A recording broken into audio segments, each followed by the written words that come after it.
প্রিয় বন্ধুরা, চ্যানেলে সবাইকে স্বাগত জানাচ্ছি। আমরা আজকে এসএলএসটি ইংলিশ ক্লাসটা করতে যাচ্ছি mile the mist up the hill এখান থেকে, যেটা এমিলি ব্রন্টের লেখা। তোমরা জানো, তোমরা অনেকে ডেমোর প্রিপারেশন নিয়েছো এই কবিতাটা থেকে। তো ডেমোর প্রিপারেশনের সঙ্গে সঙ্গে আমরা কিন্তু ডেমোর রিলেটেড কিছু প্রশ্ন আমাদের কিন্তু জিজ্ঞেস করতেই পারে। সুতরাং টেক্সটটা তো আমাদের ভালো করে জানা থাকবেই, তার সঙ্গে সঙ্গে কিছু এডিশনাল প্রশ্ন কিন্তু আমাদের অবশ্যই দেখে রাখা উচিত। তো এই টাইপের এডিশনাল প্রশ্নগুলো কি টাইপের হতে পারে, বিশেষ করে আমাদের পোয়েট রিলেটেড কি টাইপের প্রশ্নগুলো হতে পারে, বা এজ রিলেটেড কি টাইপের প্রশ্নগুলো হতে পারে, সেটা আমরা একটু নজর দিয়ে দিই। তো প্রশ্নগুলো একটু ভালো করে দেখবে। আর আমাদের টেক্সচুয়াল প্রশ্নের দিকে আমরা একটু নজর একটু কম দিচ্ছি, কারণ তোমরা টেক্সটটাকে ভালো করে দেখছোই। সেক্ষেত্রে হবে কি, টেক্সটের প্রশ্নগুলো অনেক বেটার করতে পারবে তোমরা। সুতরাং সেটার দিকে আমরা আর যাচ্ছি না, আমরা বরং পোয়েট এবং হচ্ছে এজ রিলেটেড একটু প্রশ্নগুলো দেখি। চলো তাহলে আরম্ভ করা যাক। To which age did Emily Bronte belong? যদি প্রশ্ন থাকে যে এমিলি ব্রন্টে কোন এজটাতে বিলং করতেন, তখন আমাদের কিন্তু বলতেই হবে যে এমিলি ব্রন্টে বা Emily Jane Bronte belonged to the Victorian age. আমাদের কিন্তু ফুল নেমটাও আমরা বলতে পারি এখানে, এমিলি জেন ব্রন্টে। এবং তিনি কিন্তু আমরা জানি যে ভিক্টোরিয়ান এজটাতে তিনি বিলং করতেন। এবং ভিক্টোরিয়ান এজ সম্পর্কে আমাদের একটু ধারণা রাখতে হবে সেক্ষেত্রে, এবং কি টাইপের ধারণা রাখতে হবে সেটা কিন্তু একটু ডিটেলসে গিয়ে জানা উচিত। আমরা পরের প্রশ্নটা একটু দেখি। দেখো, which pseudonym did Emily take for writing her novels? Emily Bronte তার নভেলগুলো লেখার জন্য তিনি কি সিউডোনিম নিয়েছিলেন? আমরা কিন্তু কয়েকটা কবিতাও পাই, যেমন এমিলি ব্রন্টের আমরা যে কবিতাটা পাচ্ছি, আমরা যেখান থেকে করছি মাইল দ্য মিস্ট, তেমনি এই কবিতাগুলো পাচ্ছি এবং নভেলগুলো পাচ্ছি। সেই নভেলগুলো লেখার ক্ষেত্রে বা কবিতাগুলো লেখার ক্ষেত্রে তিনি কিন্তু একটা সিউডোনিম নিয়েছিলেন। সেই সিউডোনিম কিন্তু মেল সিউডোনিম নিয়েছিলেন। দেখো আমরা অ্যান্সারটা আসি। Emily took the male pseudonym of Ellis Bell for writing a novels. তাহলে তিনি যে সিউডোনিমটা নিয়েছিলেন, যে ছদ্মনামটা নিয়েছিলেন, সেই নামটা ছিল কিন্তু হচ্ছে এলিস বেল। আমাদের কিন্তু খেয়াল রাখতে হবে, তিনি পোয়েট্রি বা নভেলগুলো লেখার ক্ষেত্রে প্রথম দিকে তাকে আমরা যে সিউডোনিমে লিখতে দেখি, সেই নামটা কিন্তু হচ্ছে এলিস বেল। আচ্ছা, তাহলে এবার পরের প্রশ্নটা আসি। Why did Emily take the male pseudonym? কেন এমিলি ব্রন্টে মেল সিউডোনিম নিয়েছিলেন? এটা একটা কমন কোশ্চেন, এর প্রশ্নের আগের প্রশ্নের সঙ্গে রিলেটেড। আমরা তো এটার অ্যান্সারটা কি করে দেব?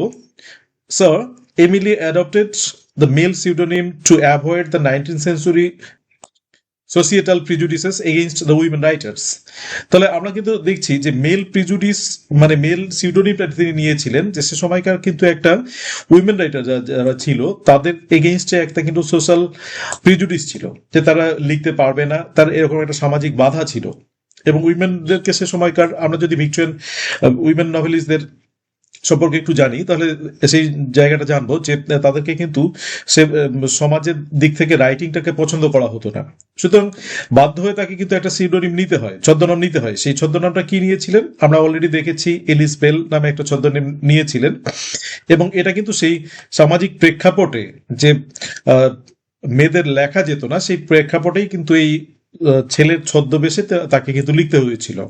সুতরাং খুব একটা ইম্পর্টেন্ট কোশ্চেন, আমাদের কিন্তু অবশ্যই খেয়াল রাখতে হবে। ভিক্টোরিয়ান এজটা কিন্তু ভিক্টোরিয়ান এজের একটা রিফ্লেকশন কিন্তু পাওয়া যাচ্ছে সে সময়কার। আচ্ছা, চলো আরেকটা প্রশ্ন জেনে নিই। Do you know she had two sisters who are also novelist? What are their names?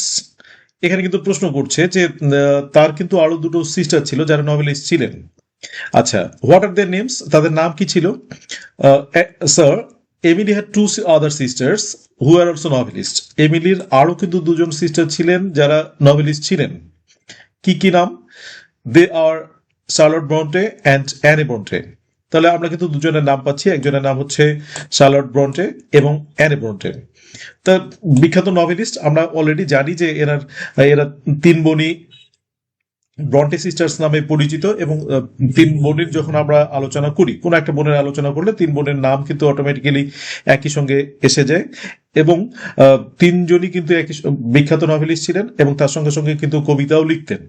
তো এটাই হচ্ছে তাদের তিন বোনের একটা বিখ্যাত, মানে তিন বোনকে নিয়ে বিখ্যাত এই সময়কার নভেলিস্ট ছিলেন এই তিন বোনেরা। আচ্ছা, এবার একটা জায়গায় আমরা একটু যাই, যে এখানকার ফ্যামিলি ট্রিটা ওনারা একটু দেখে নিই। ফ্যামিলি ট্রিটা একটু দেখার একটা বিশেষ কারণে দেখলাম যে দেখো এই কবিতার সঙ্গে কিন্তু একটু রিলেটেড আছে। কবিতার সঙ্গে রিলেটেড আমরা যে জায়গাটা বলবো যে যখন mile the mist up the hill আমরা এই কবিতাটা পড়তে যাচ্ছি তখন কিন্তু তার বাবার আশ্রয়ের কথা বলছেন, বারবার তার চাইল্ডহুড ডেজ এর কথা বলছেন। তো অটোমেটিক্যালি এখানে আমরা আরেকটা জিনিস পাচ্ছি যে তার বাবার নামটা জিজ্ঞেস করতেই পারে। তো সেক্ষেত্রে তার বাবার নাম আমরা প্যাট্রিক ব্রন্টে পাচ্ছি, এবং প্যাট্রিক ব্রন্টে সম্পর্কে জানতে গিয়ে বা তার বাবা মা সম্পর্কে জানতে গিয়ে তার ভাই বোনের সম্পর্কেও আমরা ফ্যামিলি ট্রিটা একটু দেখে নিই। আচ্ছা, প্যাট্রিক ব্রন্টে, মারিয়া ব্র্যান্ডওয়েল, এই নামটা তো পাচ্ছি, ব্র্যান্ডওয়েল। আচ্ছা, তার বাবা এবং মা, আচ্ছা তারা ক ভাই বোন ছিলেন দেখো। দেখো আমরা যখন পড়লাম তখন দেখলাম অলরেডি তারা তিন বোনের কথা আমরা অলরেডি পেয়ে গেছি। একটা হচ্ছে শার্লট ব্রন্টে, আচ্ছা শার্লট ব্রন্টের এমিলি ব্রন্টে, আচ্ছা এবার হচ্ছে অ্যানে ব্রন্টে। এই তিন বোনের কথা আমরা পেয়ে গেলাম এবং এই তিন বোনকে ব্রন্টে সিস্টার্স বলা হয়। তারা, এটা আমাদের কাছে ক্লিয়ার। কিন্তু ফ্যামিলি ট্রিটা দেখতে গিয়ে কয়েকটা অবাক করা ব্যাপার আমরা একটু দেখে নিই, অবাক করা ব্যাপারটা। আচ্ছা, তাহলে আমরা তিন বোন পেয়ে গেছি অলরেডি। তারা অলরেডি মানে তারা ছিলেন 6 ভাই বোন। দেখো প্রথমে হচ্ছে মারিয়া ব্রন্টে, আচ্ছা এলিজাবেথ ব্রন্টে, আরেকজন বোন ছিলেন। আচ্ছা, একজন ভাই ছিলেন ব্র্যানওয়েল ব্রন্টে। তার মায়ের নাম থেকে কিন্তু ব্র্যানওয়েলটা আসছে এবং ব্রন্টে আসছে। তো একটাই ভাই এবং 5 বোন। এবার ফ্যামিলি ট্রিটার মধ্যে একটা দুঃখজনক ব্যাপার দেখো, দুঃখজনক ব্যাপার হচ্ছে এরা কম বয়সে কিন্তু সবাই মারা গিয়েছেন। দেখো এই যে মারিয়া ব্রন্টে হচ্ছে 1814 থেকে 1825, তার মানে দেখো এই 11 বছর। তারপরে এলিজাবেথ ব্রন্টের কথা আমরা পড়ে আসি 14 পড়ে 15। এটা দেখো হচ্ছে এই বোন মাত্র 10 বছর। আচ্ছা, চলে আসি শার্লট ব্রন্টের ক্ষেত্রে দেখো 16 থেকে 55 আমরা শুধুমাত্র 39 ইয়ার্স পাচ্ছি। তাহলে এখানে কিন্তু আমরা শুধু 39 ইয়ার্স পাচ্ছি, খুব কম বয়সী। আচ্ছা, তার ভাইও কিন্তু একজন বিখ্যাত কবি ছিলেন, ম্যানুয়েল ব্রন্টে। তার কবিতাও আছে, বেশ কয়েকটা কবিতা আছে। এবং তার ভাইয়ের ক্ষেত্রে দেখো 31 ইয়ার্স, এবং এমিলি ব্রন্টের ক্ষেত্রে দেখো অনলি 30 ইয়ার্স। এবং আরেকটা দেখো হচ্ছে অ্যান ব্রন্টে, তার যে শেষ বোন, তিনি কিন্তু মারা গিয়েছিলেন 29 ইয়ার্স। তার মানে একজনকেও কিন্তু আমরা পাচ্ছি না, শুধুমাত্র শার্লট ব্রন্টের ক্ষেত্রে আমরা পাচ্ছি যে 39 ইয়ার্স এর মারা গিয়েছিলেন, বাকি সবাই কিন্তু আরো কম বয়সে মারা গিয়েছেন। এবার এই মারা যাওয়ার পিছনে কারণটা কি?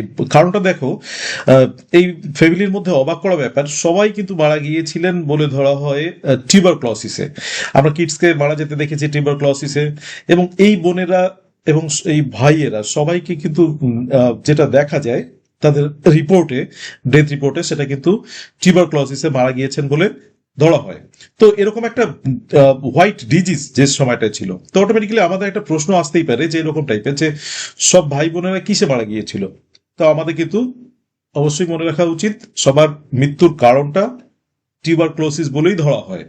তো একই সঙ্গে ফ্যামিলি ট্রিতে আমরা বাবার সম্পর্কে জানলাম, যেহেতু আমাদের এখানে বাবার সম্পর্কে একটা রিলেটেড ব্যাপারও আছে।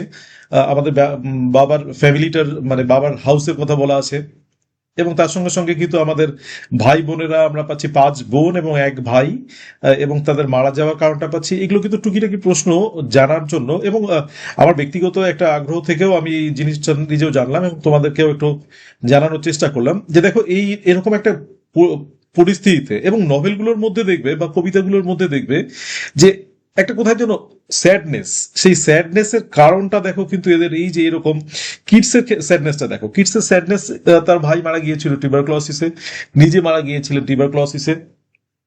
এখানে আমরা শার্লট ব্রন্টির ক্ষেত্রে বা এমিলি ব্রন্টির ক্ষেত্রে আমরা একই রকম দেখলাম। তো এই পরিস্থিতিগুলো দেখো কিন্তু সেই স্যাডনেসের কারণটা বা আমাদের যে ডিসপেয়ারের কারণটা, এই বা ডিপ্রেশনের কারণটা, এই কারণটার কিন্তু এরকম একটা ডিজিজের কারণ থেকেও কিছুটা আছে। তো আমাদের এখানে একটা ইম্পর্টেন্ট তথ্য আমরা পেয়ে গেলাম। তো চলো এবার আরেকটু এগিয়ে যাই প্রশ্নগুলোর দিকে। Her sisters also took pseudonyms. Do you know their names? আচ্ছা, তার সিস্টাররাও কিন্তু সেই সময় সিউডোনিমে লিখেছিল, কারণ আমরা অলরেডি জানি যে একটা ট্যাবু ছিল যে যারা উইমেন আছে তারা লিখতে পাবে না কোনো কিছু, তাদেরকে পরিবারের কাজ করতে হবে, তাদেরকে পরিবারের বেরোতে গেলেও তাদের যথাযথ মানে একদম সিকিউর অবস্থায় বেরোতে হবে, এরকম বিভিন্ন রকম ট্যাবু ছিল কিন্তু। তো সেই ট্যাবুগুলো থেকে কিন্তু এরকম রাইটিং লেখা, তো এর কারণেই কিন্তু সিউডোনিমটা অলরেডি আমরা আলোচনা করেছি। তো তার বোনেরাও কিন্তু সিউডোনিম নিয়েছিল। সেক্ষেত্রে সিউডোনিমটা কি ছিল? Yes sir, Charlotte took the male pseudonym Currer Bell. Currer Bell নামটা নিয়েছিলেন, এবং Anne took the pseudonym Acton Bell. এই অ্যাক্টন বেল, দেখো এক্ষেত্রে দেখো they used Bell as their surname, এবং বেল টাইটেলটা কিন্তু সারনেমটা নিয়েছিলেন। এই কারণে বেল তো মানে মেয়েদের ক্ষেত্রে ব্যবহার করা হয় না, ছেলেদের ক্ষেত্রে ব্যবহার করা হতো। সুতরাং এই বেলটা দিয়েই বা নামের প্রথম অংশটা দেখলেও বোঝা যায় যে না, এটা মনে হয় ছেলেদেরই নাম হবে। তো এই নামটার আশ্রয় ওদেরকে নিতে হয়েছিল, ছদ্মনামের আশ্রয়টা। They used Bell as the surname to keep the gender ambiguous, যাতে করে তারা জেন্ডারটাকে অ্যাম্বিগুয়াস রাখতে পারে, এটা কিন্তু কারণ ছিল। সুতরাং আমরা একই সঙ্গে কিন্তু শার্লট ব্রন্টের ক্ষেত্রেও পেয়ে গেলাম, এবং অ্যান ব্রন্টের ক্ষেত্রেও কিন্তু পেয়ে গেলাম। আচ্ছা, চলো পরের প্রশ্ন দেখি। Name some of the Victorian women novelist apart from this Bronte sisters. জিজ্ঞেস করতেই পারে যে ব্রন্টে সিস্টারদের কথা তো তুমি বললে, তো ব্রন্টে সিস্টার ছাড়াও আরো দু একজন ভিক্টোরিয়ান উইমেন নভেলিস্ট বলো তো। কারণ ভিক্টোরিয়ান যুগে আমরা যে নভেলের এরকম একটা ব্যাপ্তি দেখি, সেক্ষেত্রে কিন্তু এই ভিক্টোরিয়ান উইমেন নভেলিস্টদের একটা বিশাল ভূমিকা আছে। তো ব্রন্টে সিস্টারদের তো অবশ্যই ভূমিকা আছে, কারণ উইদারিং হেডস এর মতো আমরা যে রাইটিং গুলো দেখি, জেনারের মতো যে রাইটিং গুলো দেখি, তাছাড়াও কিন্তু আমরা আরো কয়েকজন মানে বিশিষ্ট ভিক্টোরিয়ান উইমেন নভেলিস্ট দেখি। তারা কারা? Mrs Gaskell and George Eliot were the other renowned Victorian novelist. তো আমরা এই ক্ষেত্রে মিসেস গ্যাস্কেলের নাম করতে পারি বা জর্জ এলিয়টের নাম করতে পারি, এনাদের নাম কিন্তু আমাদের চলেই আসে ভিক্টোরিয়ান উইমেন নভেলিস্টদের বলার ক্ষেত্রে।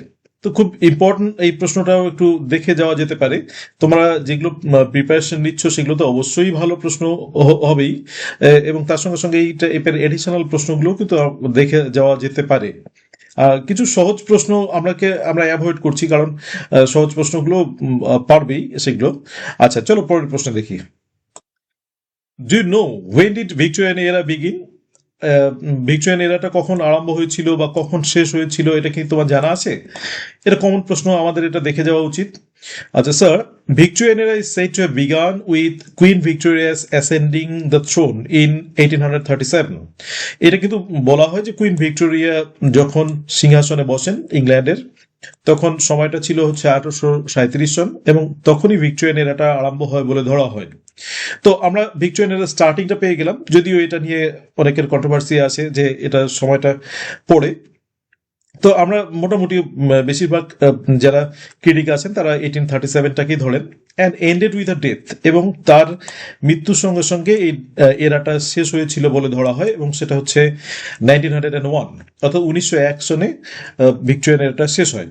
তাহলে ভিক্টোরিয়ান এরার বিগিনিংটা পাচ্ছি, স্টার্টিংটা পাচ্ছি আমরা, খুব সুন্দর করে স্টার্টিংটা দেওয়া আছে, সেটা হচ্ছে 1837, এবং ভিক্টোরিয়ান এরার যে এন্ডিংটা সেটা কিন্তু হচ্ছে 1901। তাহলে আমাদের খুব জানা উচিত এটা।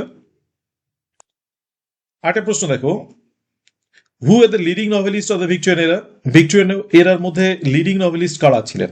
এবার কিন্তু এখানে আমাদের ভিক্টোরিয়ান উইমেন নভেলিস্টদের কথা বলেনি, তো ভিক্টোরিয়ান এরার মধ্যে সব নভেলিস্টের কথাই বলছেন। তাহলে আমরা কার কার নাম উল্লেখ করতে পারি?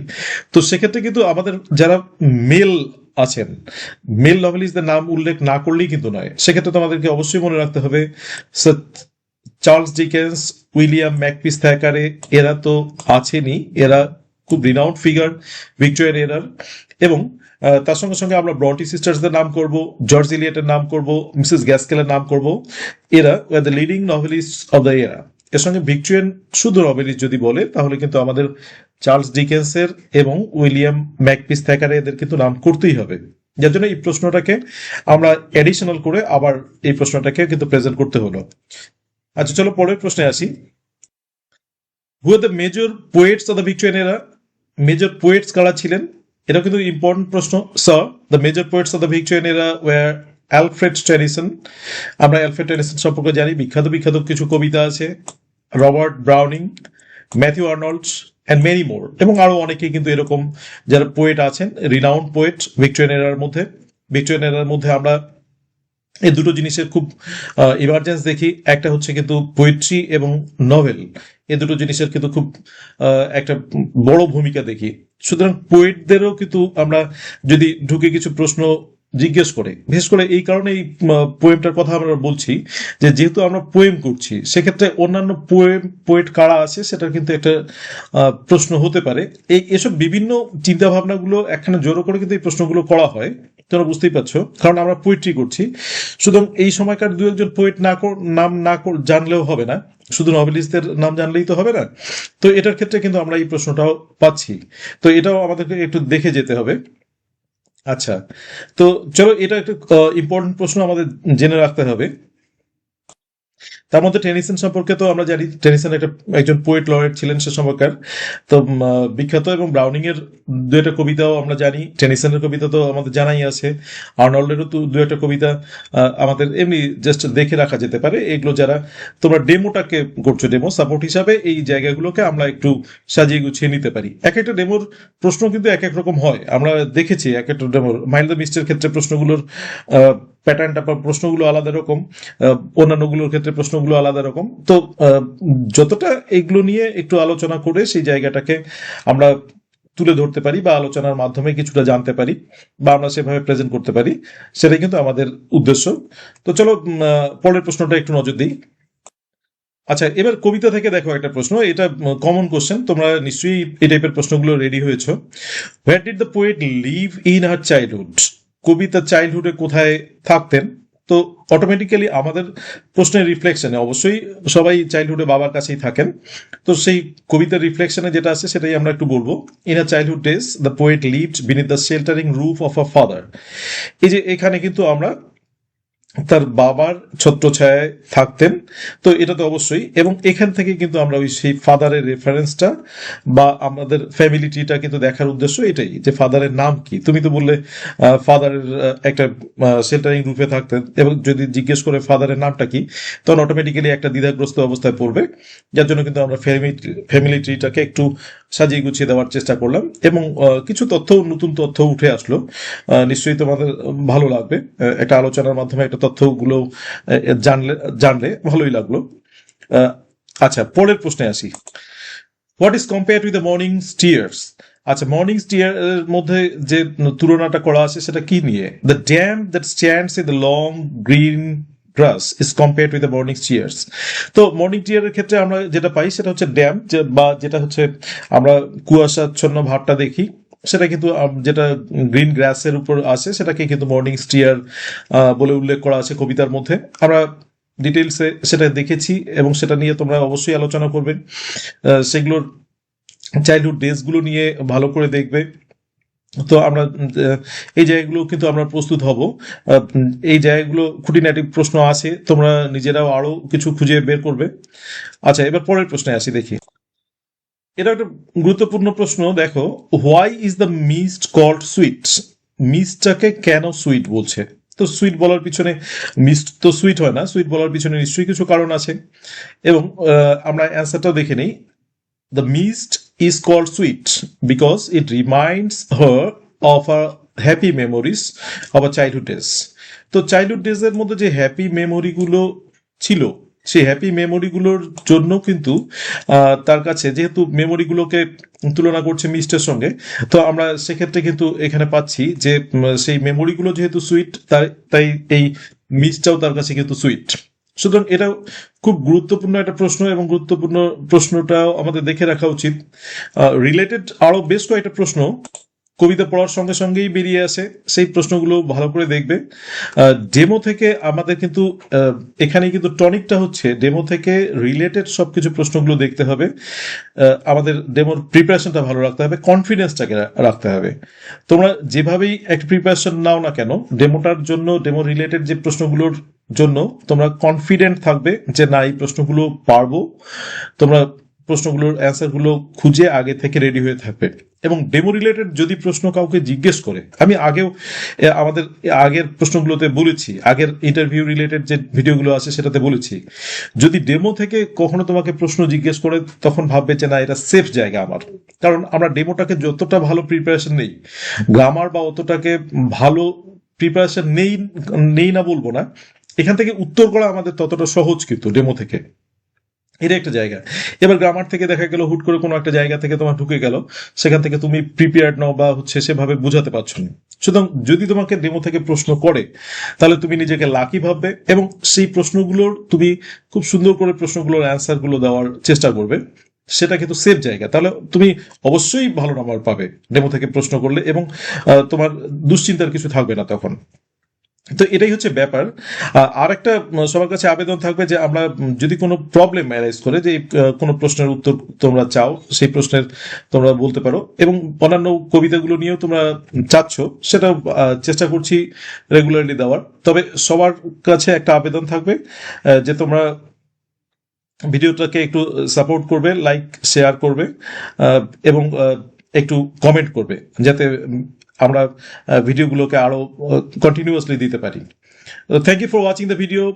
Please subscribe the channel Let's Learn Blooming Birds and stay tuned.